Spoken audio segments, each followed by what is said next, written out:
Actress Marley van der Merwe wants to look and feel her best as she awaits the arrival of her baby.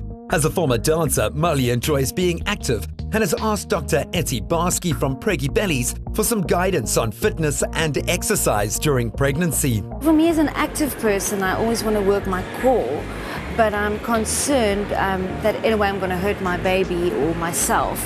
What should I look out for?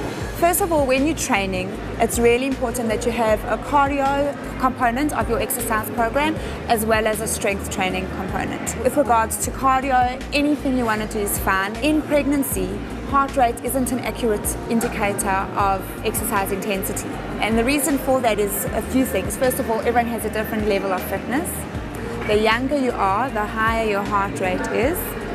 And then it also depends on your hydration, which is key in pregnancy. You've got to make sure you are drinking the whole day, and especially when you're training, because that will also affect how hard you can or can't train. It's important that your doctor does a checkup and clears you for exercise before starting any program during pregnancy. This is for your safety and the baby's. So what are the benefits of doing the correct exercises for me and my baby during pregnancy?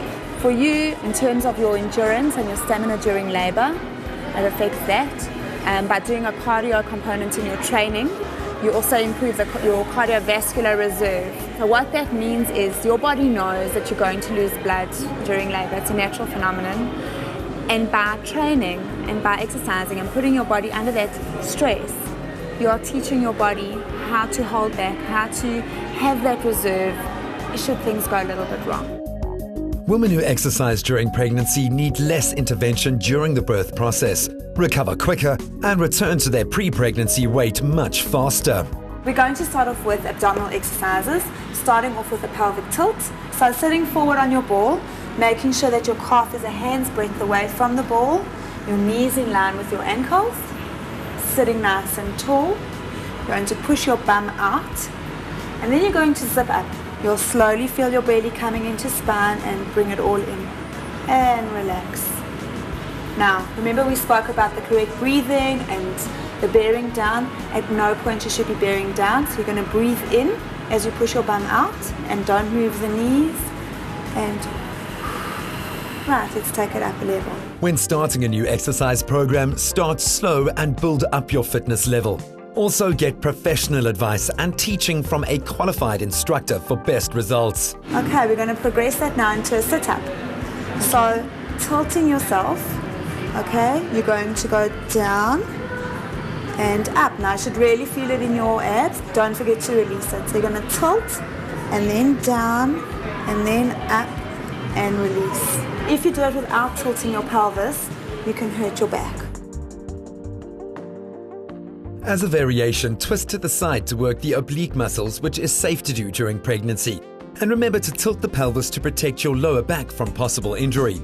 Remember that you cannot do certain intense abdominal or core exercises while pregnant, so ask a qualified instructor to show you the correct technique. There are 4 important things you want to remember in a squat. Number 1, at all times in the squat, your knees are in line with the ankle. You don't want your knees going over your toes. You want to be able to see your tackies all the time. And number 2, breathing in on your way down, breathing out on your way up, okay? As you're coming up, you're going to grab all these muscles from the back of your thigh, belly to spine, and all of that is going to power you up. And then last but not least, you want to minimize the movement in your upper body because you don't want your lumbar spine to act as a hinge joint, okay? So you want to avoid squatting like that, but rather try and keep your upper body as parallel as possible to your lower legs. For a squat, remember your knees must not go past your toes. Breathe out on the way up and keep your upper body parallel to your legs. Squat down as if you're about to sit on a chair and use your hamstrings and gluteus muscles to pull your body upright again. Right, let's do some squats with the ball against the wall. Putting the ball against the wall, you want the ball in the hollow of your back, with your feet coming out, a little bit out in front of you, so that when you go down, again, your knees are in line with your ankles. The ball is there just as a roller guide, so it helps you keep your body upright. And same principles, breathing in on the way down, gather, breathe out. Keep your knees in line with your ankles to maintain proper form. Breathe in on the way down and out on the way up, and use your ball to keep your back in the correct position. Keep your torso upright and avoid arching your lower back to protect against potential injury. Right, let's do some push-ups against the wall. Hold on to that ball. Right, you want your ball to be at shoulder level. So you're going to breathe in and move into the ball.